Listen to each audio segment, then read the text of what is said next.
Pada bab sebelumnya, kita telah belajar banyak tentang bagaimana membangun konten manajemen sistem.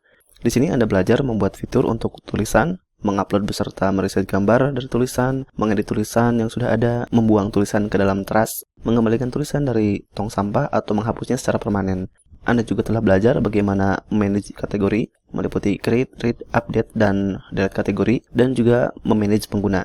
Karena blog yang akan kita bangun mungkin saja digunakan oleh banyak orang, maka ada kemungkinan post atau tulisan tertentu milik dari satu penulis diubah atau bahkan dihapus oleh user yang tidak berhak. Dan kemungkinan paling parah adalah satu akun bisa dihapus oleh akun lain yang tidak berhak. Untuk menghindari hal ini, kita membutuhkan mekanisme yang memungkinkan satu akun bisa menjalankan aksi tertentu berdasarkan role dan izin atau permission yang dimilikinya. Mekanisme semacam ini dikenal dengan istilah ACL atau Access Control List. Istilah lain juga dikenal dengan RBAC atau Role Based Access Control.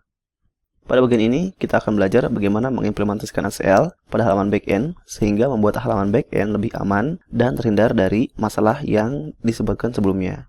Hal pertama yang kita pikirkan adalah peran apa saja yang perlu ada dalam aplikasi. Jika Anda lihat pada CMS WordPress, ada peran admin, editor, author atau penulis, contributor, dan subscriber. Agar lebih simpel, di sini kita ambil 3 peran saja. Admin, editor, dan author.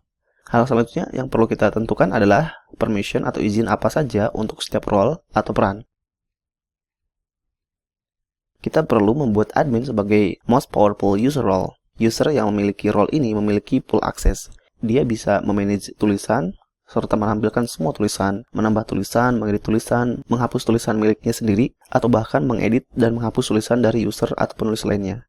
Selain itu, dia juga bisa memanage kategori, meliputi membuat kategori baru, menampilkan kategori, update kategori, dan hapus kategori, dan bisa memanage user. User yang memiliki role editor nantinya memiliki kontrol penuh pada bagian manajemen konten saja. Dia bisa menambah, mengedit, dan menghapus tulisan, baik milik dia sendiri atau tulisan user lain.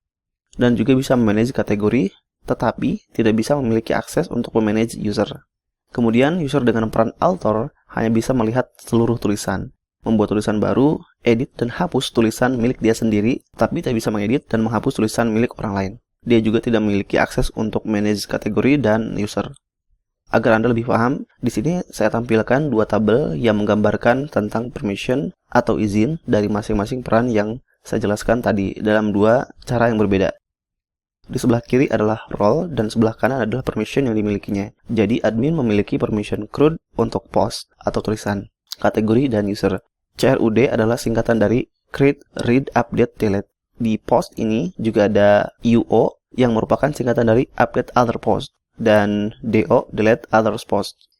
Editor juga memiliki permission CRUD, UO, dan DO pada post dan permission CRUD pada kategori.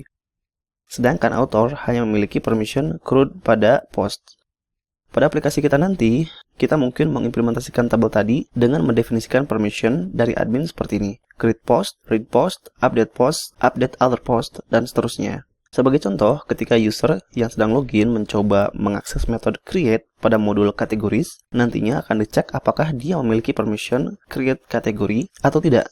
Jika iya, nantinya proses pembuatan kategori baru bisa dilanjutkan, tetapi jika tidak, nantinya akan ditolak dan akan ditampilkan pesan atau mungkin diarahkan ke halaman tertentu.